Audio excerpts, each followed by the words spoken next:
Segunda parte, Paulo e Estevão, capítulo 10, ao encontro do Mestre. Parte D, final.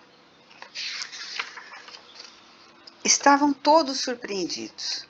Não se podia esperar de um velho franzino e doente tamanho poder de persuasão, um desassombro que raiava pela loucura, segundo as noções do patriciado.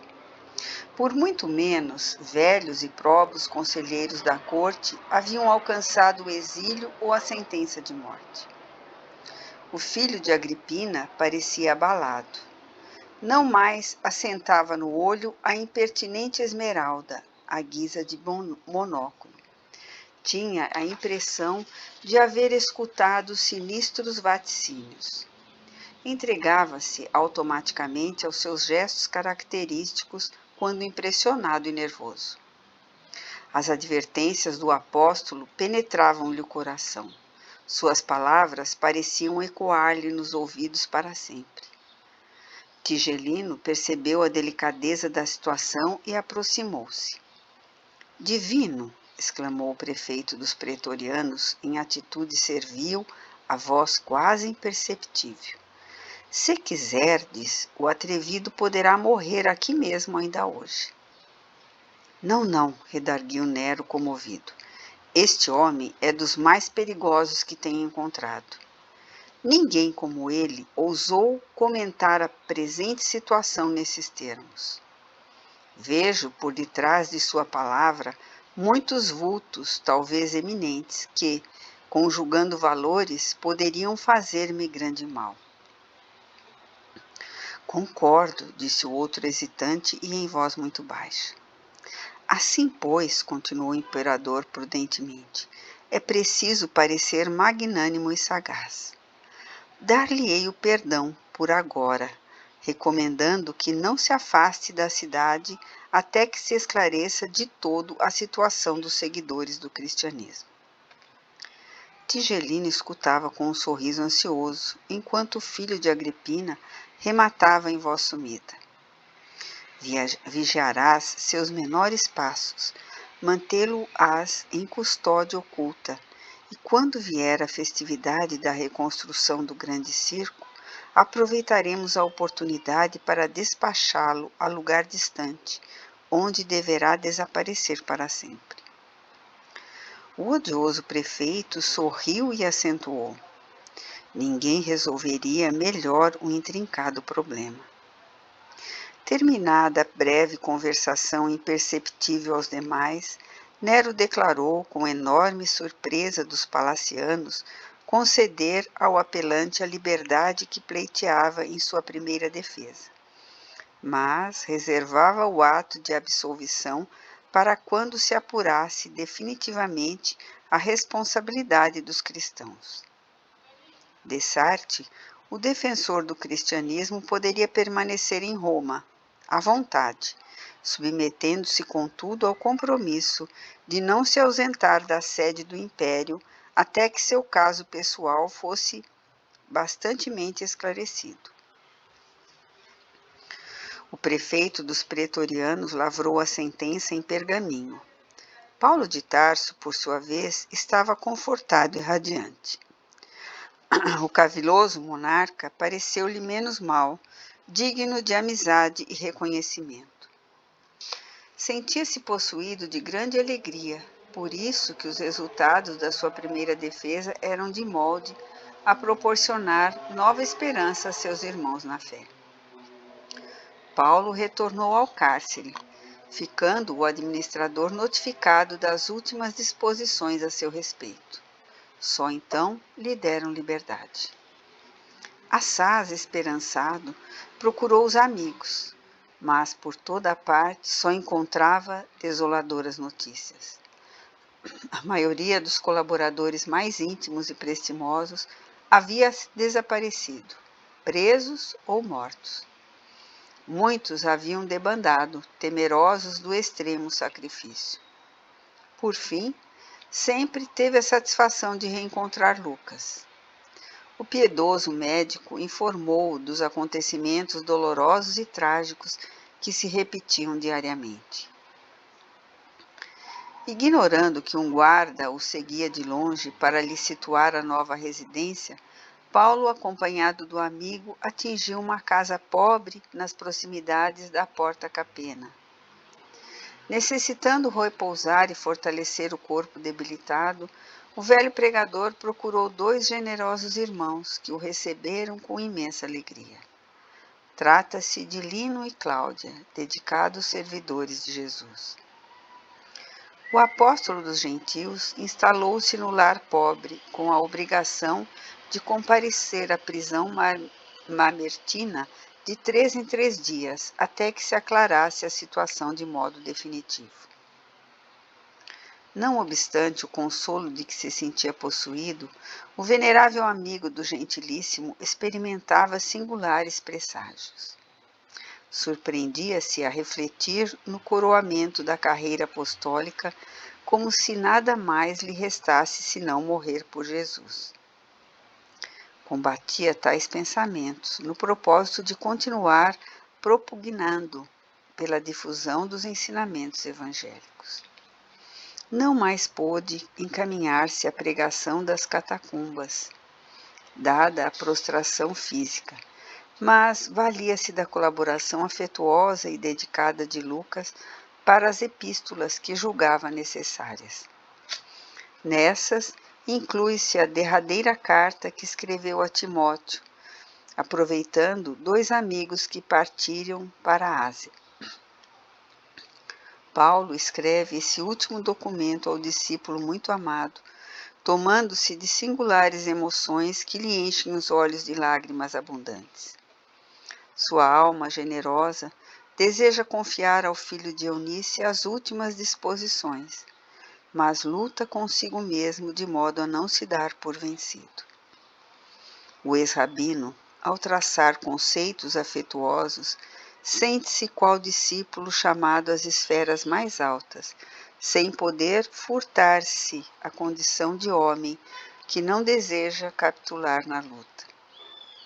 Ao mesmo tempo em que confia a Timóteo a convicção de haver terminado a carreira, pede-lhe que envie a ampla capa de couro deixada em Troade, em casa de Carpo, visto necessitar de agasalho para o corpo abatido.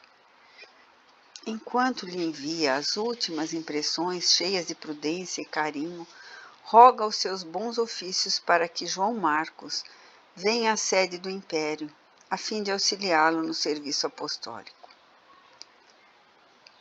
Quando a mão trêmula e rugosa escreve melancolicamente: "Só Lucas está comigo", o convertido de Damasco interrompe-se para chorar sobre os pergaminhos.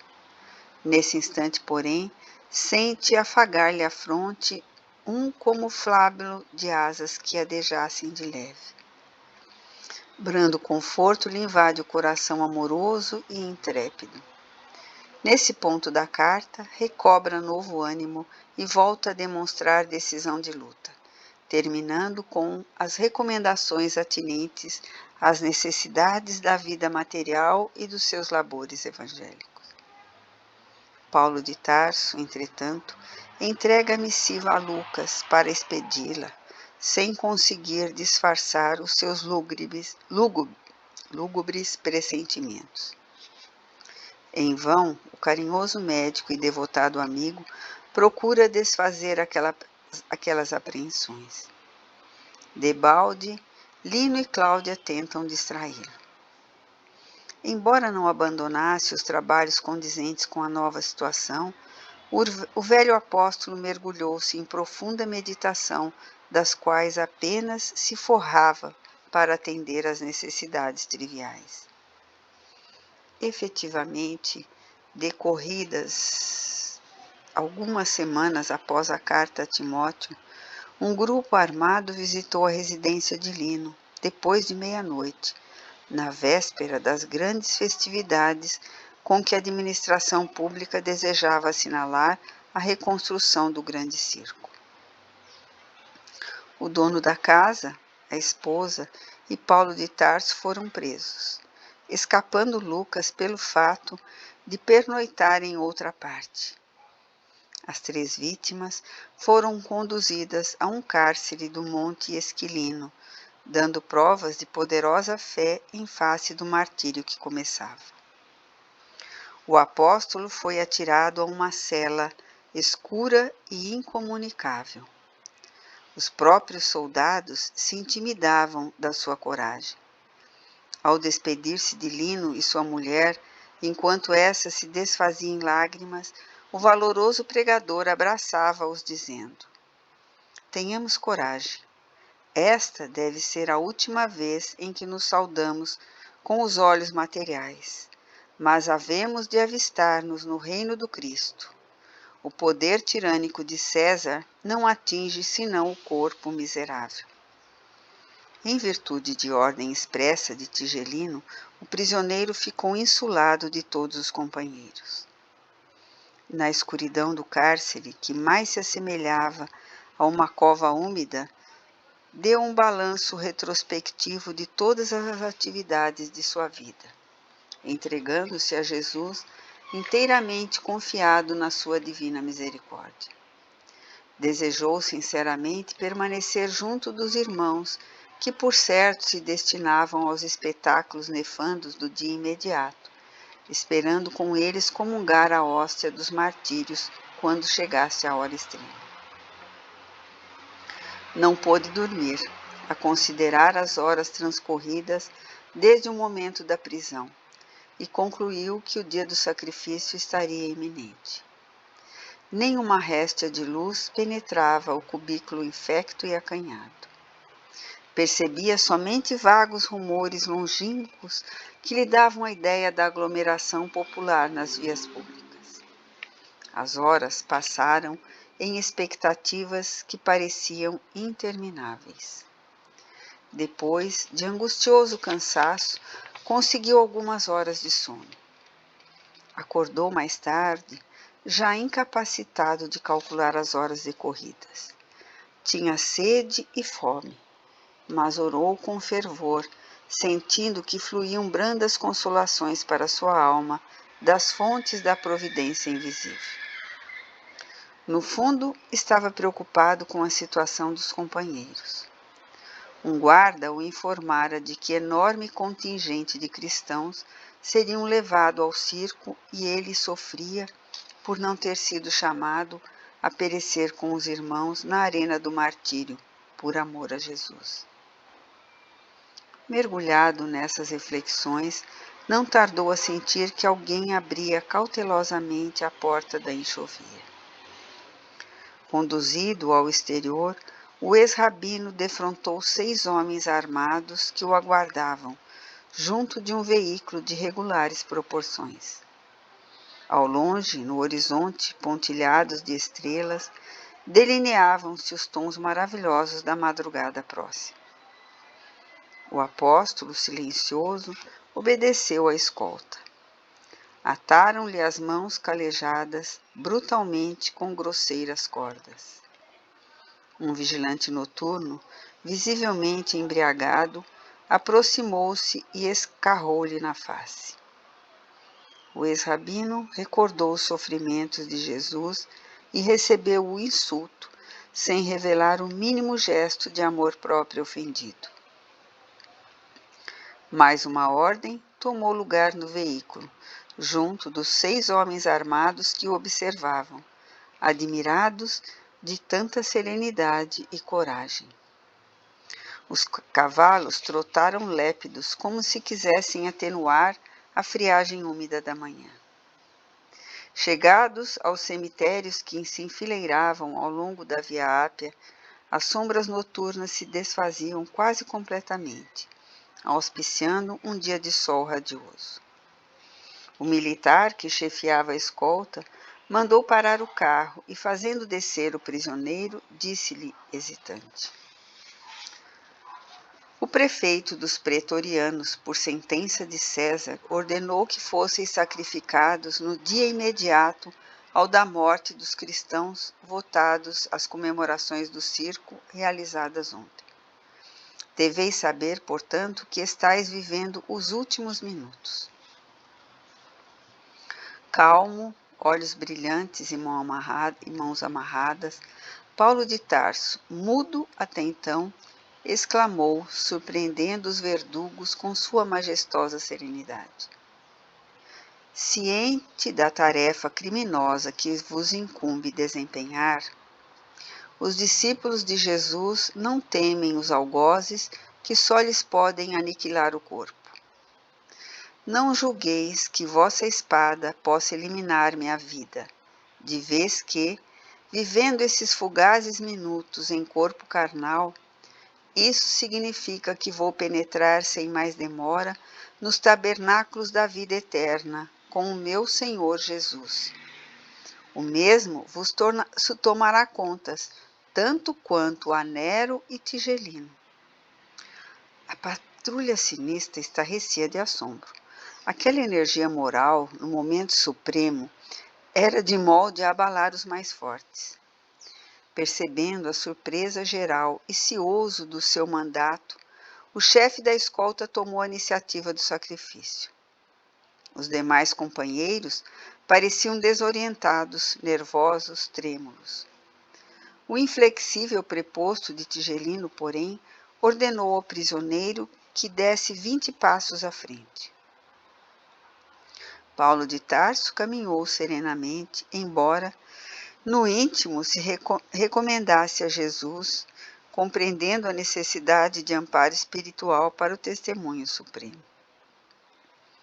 Ao chegar ao local indicado, o sequaz Tigelino desembainhou a espada, mas, nesse instante, tremeu-lhe a mão, fixando a vítima e falou-lhe em tom quase imperceptível: lastimo ter sido designado para esse feito, e intimamente não posso deixar de lamentá-lo.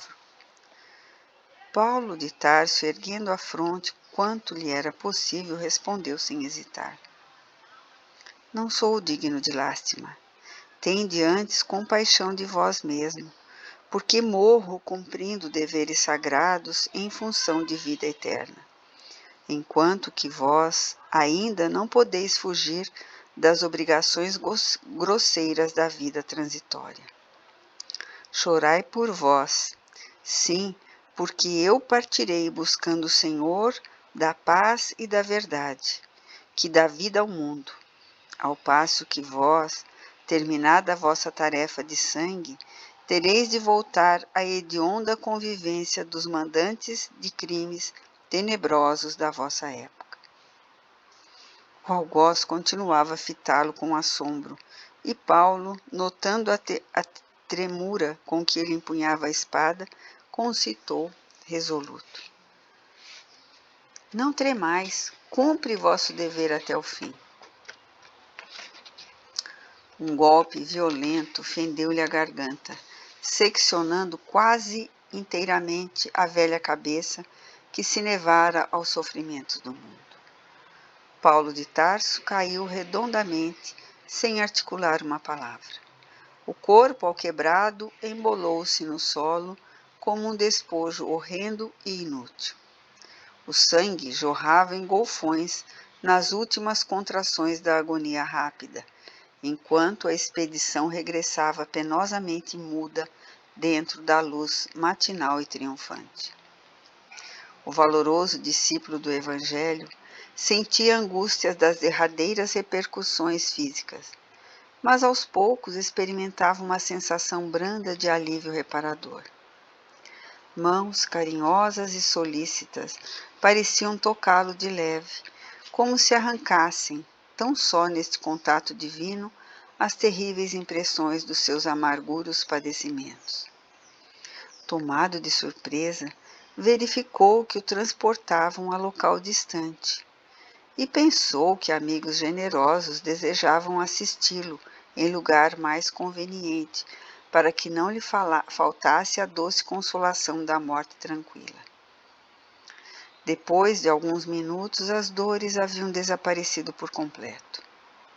Guardando a impressão de permanecer à sombra de alguma árvore frondosa e amiga, experimentava a carícia das brisas matinais que passavam em lufadas frescas. Tentou levantar-se, abrir os olhos, identificar a paisagem. Impossível. Sentia-se fraco, qual convalescente de moléstia prolongada e gravíssima.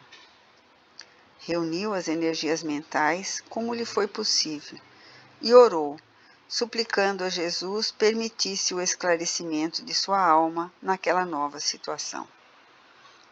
Sobretudo, a falta de visão deixava-o submerso em angustiosa expectativa.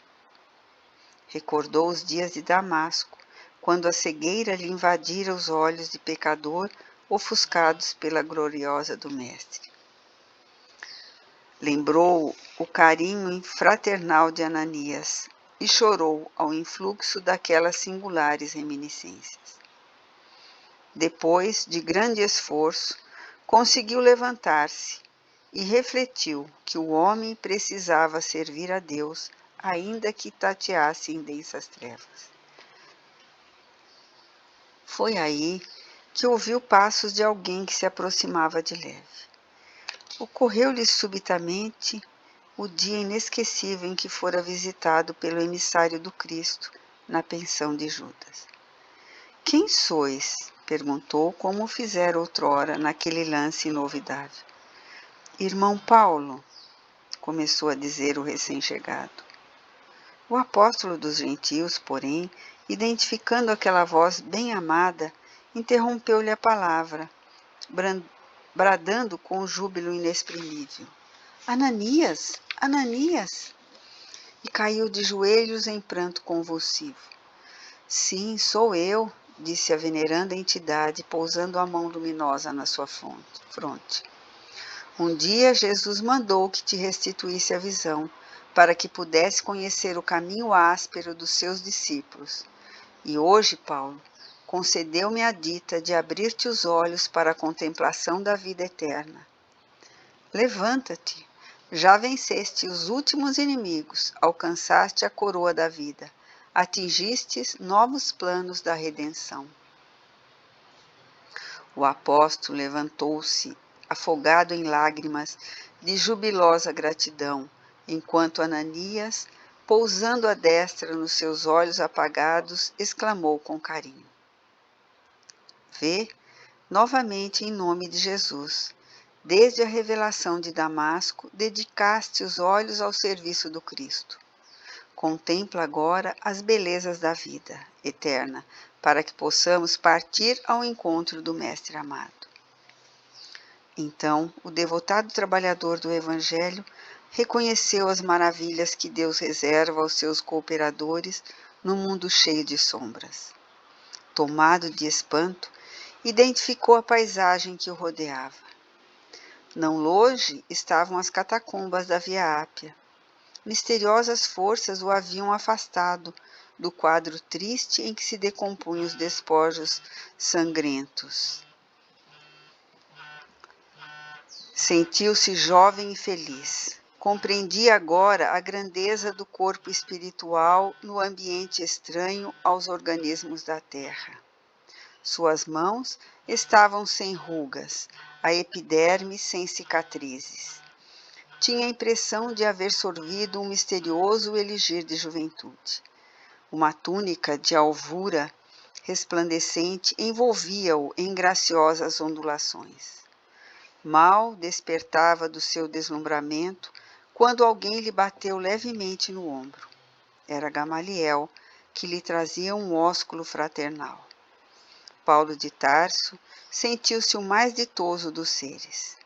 Abraçando-se ao velho mestre e a Ananias em um só gesto de ternura, exclamava entre lágrimas. Só Jesus me poderia conceder alegria igual a esta. Mal não acabara de o dizer, começaram a chegar velhos companheiros de lutas terrenas, amigos de outros tempos, irmãos desvelados que lhe vinham trazer as boas-vindas ao transpor os umbrais da eternidade. Os deslumbramentos do apóstolo sucediam-se ininterruptos. Como se ficassem em Roma à sua espera todos os mártires das festividades da véspera, chegando cantando nas proximidades das catacumbas. Todos queriam abraçar o generoso discípulo, oscular-lhe as mãos. Nesse interim, dando a impressão de nascerem maravilhosas fontes do mais além, ouvia-se uma cariciosa melodia acompanhada de vozes argentinas que deviam ser angélicas. Surpreendido com a beleza da composição intraduzível na linguagem humana, Paulo ouvia o venerando amigo de Damasco que explicava solícito. Este é o hino dos prisioneiros libertados.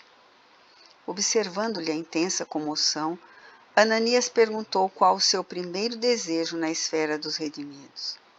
Paulo de Tarso intimamente recordou Abigail e os anelos sagrados do coração, como aconteceria a qualquer ser humano. Mas, integrado no ministério divino, que manda esquecer os caprichos mais singelos e sem trair a gratidão e a misericórdia do Cristo, respondeu comovidamente: meu primeiro desejo seria rever Jerusalém, onde pratiquei tantos males, e ali orar a Jesus para ofertar-lhe o meu agradecimento.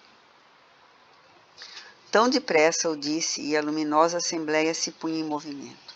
Assombrado com o poder da volitação, Paulo observava que as distâncias nada representavam agora para suas possibilidades espirituais.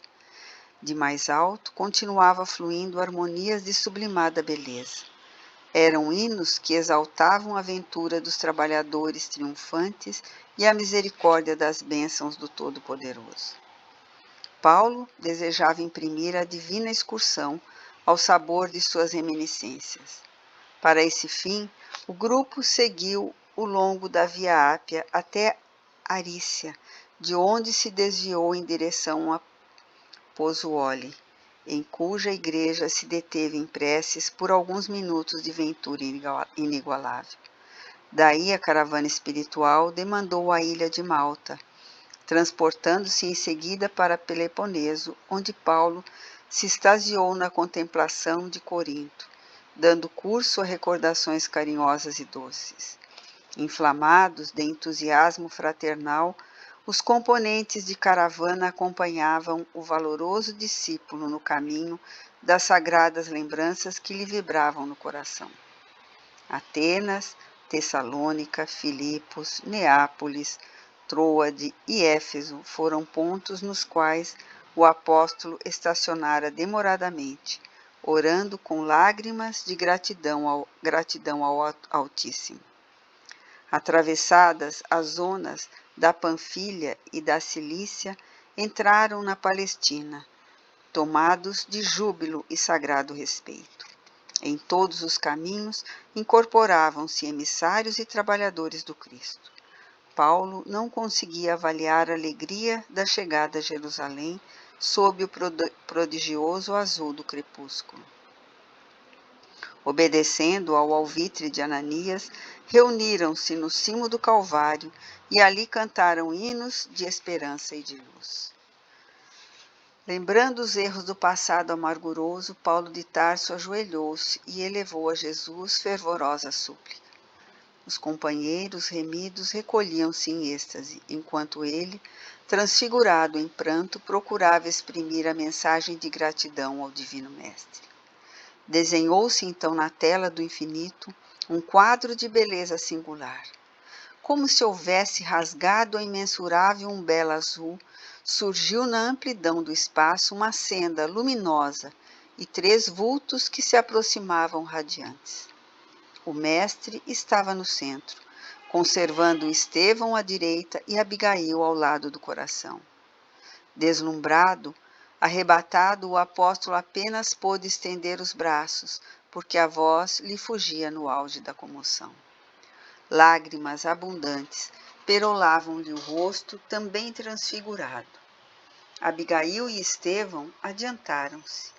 Ele a tomou em delicada as mãos com um assomo de ternura, enquanto Estevão o abraçou com efusão. Paulo quis lançar-se nos braços dos 2 irmãos de Corinto, beijar-lhe as mãos no seu arrobo de ventura. Mas, qual a criança dócil em que tudo devesse ao mestre dedicado e bom, procurou o olhar de Jesus para sentir-lhe aprovação. O mestre sorriu, indulgente e carinhoso, e falou: Sim, Paulo, sê feliz. Vem agora a meus braços, pois é da vontade de meu Pai que os verdugos e os mártires se reúnam para sempre no meu reino. E assim, unidos, ditosos, os fiéis trabalhadores do Evangelho da Redenção seguiram as pegadas do Cristo em demanda às esferas da verdade e da luz. Lá embaixo, Jerusalém contemplava embevecida o crepúsculo vespertino, esperando o luar que não tardaria com os primeiros clarões. Fim.